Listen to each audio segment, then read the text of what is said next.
Le 23 juin 2016, le Royaume-Uni a voté en faveur de la sortie de l'Union européenne avec près de 52% de vote, un pro-Brexit.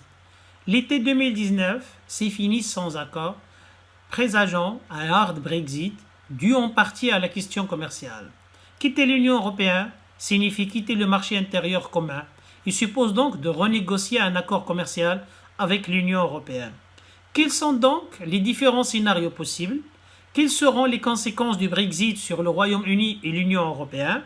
Potentiellement privé de son principal partenaire commercial, vers qui le Royaume-Uni se tournera-t-il pour ses futurs échanges? En 1973, le Royaume-Uni entre dans la communauté économique européenne tout en négociant une clause d'exemption de la monnaie unique ainsi qu'une clause de non-participation à l'espace Schengen. Le principal avantage économique de ce qui deviendra l'Union européenne en 1992 réside dans son marché intérieur.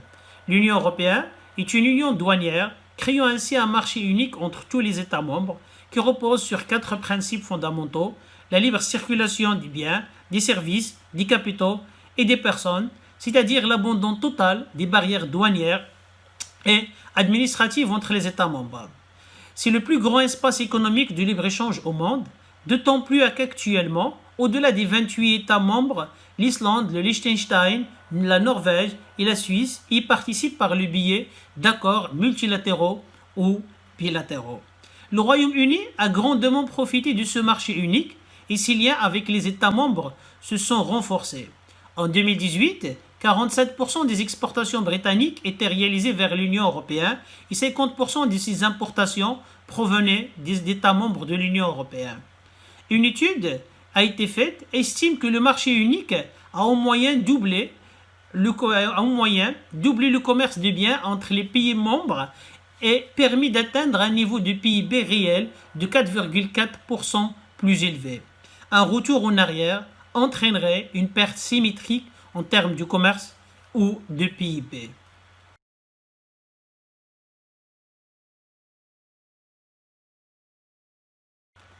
La sortie d'un pays membre de l'Union européenne est une situation inédite, ce qui explique la difficulté de la mise en place du Brexit. Pour y voir plus clair, on peut s'inspirer de la relation particulière qu'entretiennent certains pays avec l'Union européenne. La future négociation des accords commerciaux entre le Royaume-Uni et l'Union européenne peut ainsi être résumée en 3 scénarios possibles. Le premier, ou bien la première solution, c'est la solution la plus amicale. Le soft Brexit serait pour le Royaume-Uni d'obtenir un statut équivalent à celui de la Norvège, qui fait partie de l'espace économique européen. Il s'agit d'un accord commercial entre l'Union européenne et la Norvège qui garantit l'accès au marché unique, mais n'accorde aucun pouvoir à la Norvège concernant les réglementations européennes en vigueur. Cette solution permettrait au Royaume-Uni d'éviter une hausse des droits de douane automatique en cas d'absence d'accord et maintiendrait des relations cordiales avec les pays de l'Union européenne. Une solution alternative au sein de laquelle les liens entre le Royaume-Uni et l'Union européenne seraient moins fortes repose sur la négociation d'un accord commercial comme c'est le cas actuellement de la Turquie. Cela permettrait aux produits britanniques d'échapper aux tarifs douaniers communs européens selon les termes établis par l'accord. En vigueur depuis 1995, l'Union européenne, l'union douanière entre l'Union européenne et la Turquie a créé une zone de libre-échange entre les deux entités, excepté pour les produits agricoles ainsi que les produits du charbon et de l'acier. Troisième solution sera celle du hard Brexit, cas dans lequel aucun accord commercial ne serait trouvé. En l'absence d'accord, les relations commerciales entre le Royaume-Uni et l'Union européenne tomberaient sous la juridiction de l'Organisation mondiale du commerce. Cela signifie que le Royaume-Uni subirait le droit de douane de la nation la plus favorisée. Cette clause stipule qu'en dehors des accords commerciaux, un pays doit imposer le même niveau de droit de douane à tous ses partenaires commerciaux. Cela correspond en pratique au droit de douane le plus élevé que l'Union européenne applique à ses partenaires, puisque les barrières douanières négociées dans les accords commerciaux sont toujours plus faibles que celles de la clause de la nation la plus favorisée. la taxe imposée par l'Union européenne aux produits britanniques pourrait atteindre jusqu'à 3,15% en moyenne.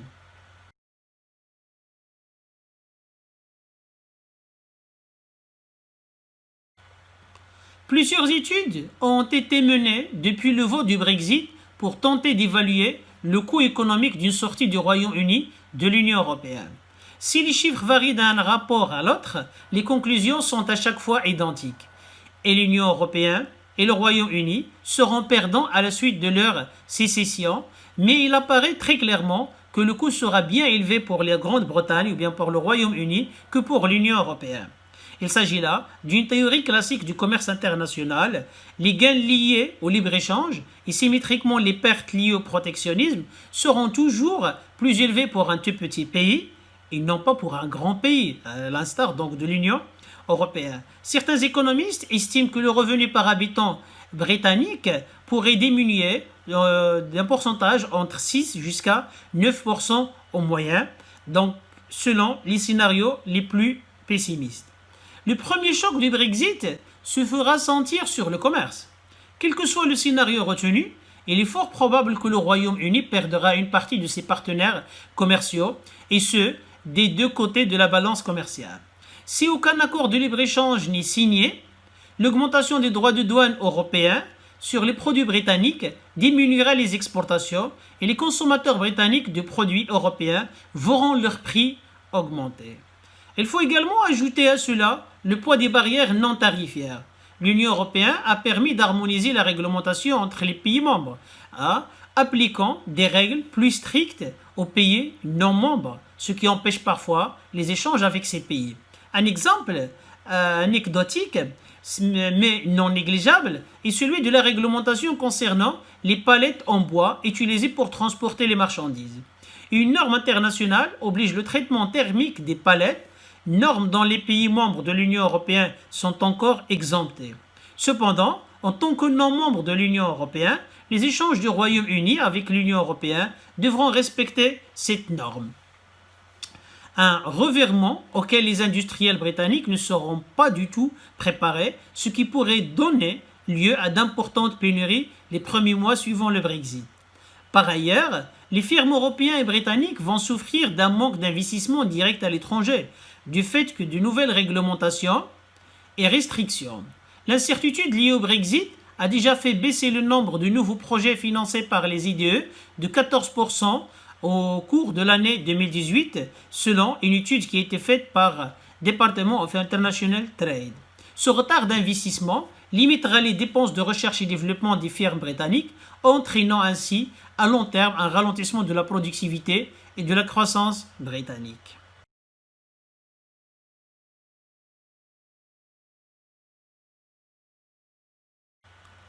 Dans une économie mondialisée comme la nôtre aujourd'hui, ce qui se passe entre deux pays influence nécessairement le reste du monde. La division internationale du travail implique que tous les pays, ou bien que toutes les pièces d'un bien soient produites par plusieurs pays. Une augmentation des droits de douane britanniques sur les produits européens va donc diminuer le pouvoir d'achat des consommateurs, mais sera aussi dommageable aux entreprises britanniques qui incluent ces pièces dans leur chaîne de production avant d'exporter ensuite les fruits de cette production. Ces chaînes de valeur internationales liant les pays entre eux via le commerce et rendant le protectionnisme d'autant plus coûteux au niveau individuel que global. Surtout, une dernière question se pose, avec qui le Royaume-Uni échangera-t-il? Il est évident que le Royaume-Uni devra signer de nouveaux accords commerciaux afin d'assurer la bonne santé de son économie. Cependant, son pouvoir de négociation, une fois sorti de l'Union, sera considérablement réduit. Il lui sera donc difficile de tirer un avantage conséquent des accords commerciaux qu'il pourra signer dans le futur. Les Britanniques peuvent bien entendu compter sur leur allié historique, c'est-à-dire les États-Unis, ce qui fait donc le président américain a assuré en 2017 qu'il serait possible de renforcer les relations commerciales transatlantiques. Cependant, le climat actuel ne rend pas les États-Unis enclins aux concessions, ce qui limitera les gains du Royaume-Uni si un accord a été signé. Londres pourrait également se tourner vers les pays du Commonwealth, comme l'Australie, la Nouvelle-Zélande ou encore l'Inde avec lesquelles elle bénéficie d'une relation particulière, mais pas encore d'accords commerciaux. Certains pays émergents, dépendants du commerce, ont déjà sollicité le gouvernement britannique pour assurer des débouchés à leur entreprise. Un accord de libre-échange a été signé entre la Corée du Sud et le Royaume-Uni au cours de l'été 2019. Et la Malaisie a rendu officiel tenter d'entamer des négociations. En quittant l'Union européenne, le Royaume-Uni s'est peut-être fermé la porte au plus grand bloc économique mondial et à ses principaux partenaires commerciaux. Quelle que soit alors l'issue d'une négociation, il est fort probable que les Britanniques en souffriront plus que les Européens. Étant donné le climat commercial international actuel, il est important que le gouvernement britannique signe de nouveaux accords de libre-échange pour ne pas rester isolé dans une économie mondialisée.